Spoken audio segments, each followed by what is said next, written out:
Hi, it's me again. How does your garden grow? So I'm doing this all handheld, so forgive me for lack of technical abilities, if you will.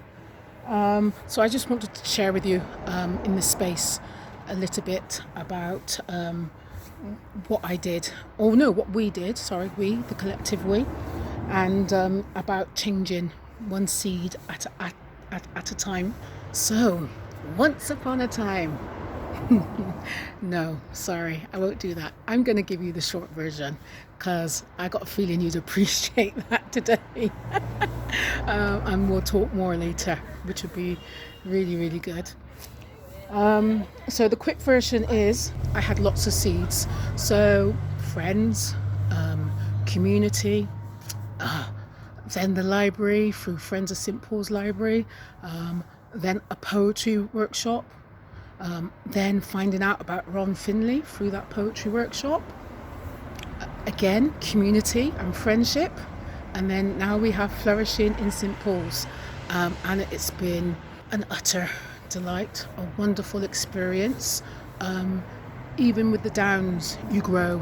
With the ups, you just flourish even more. So it's been a really pleasant and rich journey. So just to let you know, you can see that I had many seeds to support me to be where I am now. So the quick version, I promise you the quick version, friendship. Eleanor and my other friends have been talking about gardening and a few other things for years, and I've been moaning about a lot of green spaces in St Paul's that just were not what they deserved to be. And one day she just said to me, what are you going to do about it? With all my community experience and our hosting and everything, I thought, oh yeah, how did that happen? So yeah, she's right. What was I going to do about it? Then we had COVID-19, the first round, back in April. And I had another friend, a doorstep friend, I will call her, and she would pass by my house every 2 to 3 days out on her walks and press the buzzer, and I'd talk out my window at the top of my flat, and she'd be on the pavement, and we'd just talk and just check in with each other. Talked about the gardening, and then she said, you know what, tomorrow, me coming back with a fork. I'm going to loan you that fork for 3 days. If I come back here and you haven't done any gardens, no garden digging, me and you. Well, all I can say is that, I dug every day. And when she come back, we both had the biggest smile and my personal achievement as well. I was so chuffed with that. So that's kind of the seeds that happened from there. It then grew even more because I had community connecting with me. To be honest, I started with one fork, of an idea and a fork, which was given by a friend. I had nothing. I didn't have no tools. I just had what I had on my balcony because I live on the top floor. And from that fork, it grew into another fork and a spade, I think, yeah, because Friends of St Agnes's Park, they were brilliant. I talked to Jo, I know Jo reasonably well, and she gave me lots of advice on who to connect with and blah de blah. So 3 forks. Then when I did my community garden in the mornings and stuff and tidying up this area, this gentleman used to always pass and we talked. Then I must have said one day about the tools, and he said you could see me struggling digging up some of the soil. So I think 2 days later I'm back again.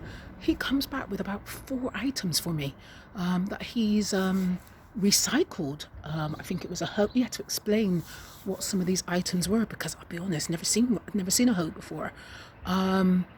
I was so appreciative around that, and he just said he really liked what I was doing, what we were doing, and what difference he made. And he had these tools and no one to give it to that he'd refixed. So, gosh. So again, turned from 2 to 5. Then I'm part of been doing some wonderful work with Friends of St Paul's Library, and one of the events they put on, workshops, was a poetry workshop. One of the workshops was delivered by, all the workshops were delivered by Akula, and from that there was one workshop in particular that sparked me like a bulb, just phew, flashed off. And that was when she used a film by Ron Finley. I think it was a TEDx one. Well, all I can say is, wow, I got it. I got everything. I wrote poetry that day. It just flowed from me. I realised what I was doing. I kind of felt I was the Mrs. Gangster Gardener S. Anyway, so that happened. So it's just amazing how the libraries and that workshop and what I was trying to do kind of just connected. Then it went back to the community and the richness. I would say about volunteers, but I'm going to call them community members. People do things because they want to do it, and that's kind of where we're at. And it's been so fortifying, really, really beautiful. So that's a quick kind of thing about some of the seeds. As well as that, is the gifts. We come into this garden sometimes, and there's been tomatoes. We had 12 tomato plants given to us last year, and we had them all along the back wall. It was amazing.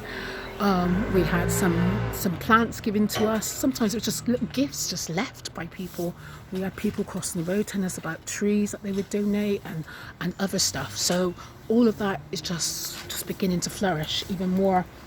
It's just been such an enriching experience. I would like to be honest and say can't do this on your own.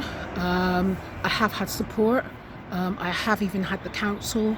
We spoke one day. Sorry, the council gardening team department. Sorry if I've got their name wrong. I think it was Michael. He come on. I spoke to him one day, explained what I was doing. We were doing, and he said, what can I do to help? And he cut the grass, because I said I haven't got shears or a lawnmower, and he cut the grass.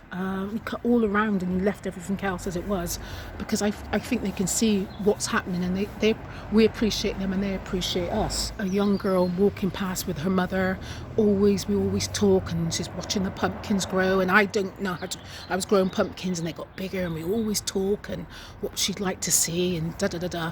One day she goes, oh, can I touch the pumpkin? So COVID distance, of course. Mum allowed her to come over. I moved back and she touched the pumpkin. Mum took a beautiful picture. If you ever were here and you saw that child's face when she touched something, the soil, the pumpkin, and it was just beautiful, and that gave me my reason why. That was it. It's smashing. Then I think I saw the mum couple of months later, I think, more towards Halloween, and talked about pumpkins and what her daughter had done. And her daughter shared that we cut the pumpkin, but we made stuff with what was inside and used the seeds. Mum also said how the daughter just was pestering her to make other stuff. I think they did pumpkin fritters.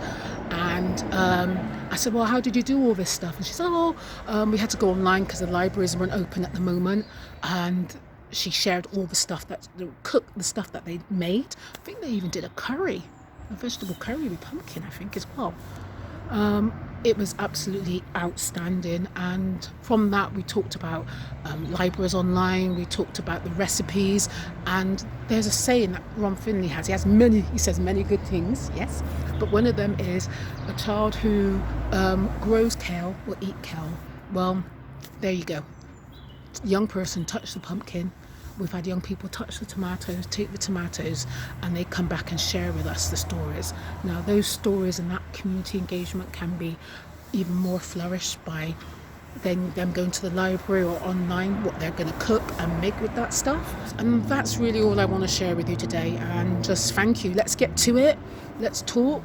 Let's see how we can have some more planting happiness and flourishing beauty just happening in our areas for the benefits of health and well-being. Let's give it back. The soil is ours.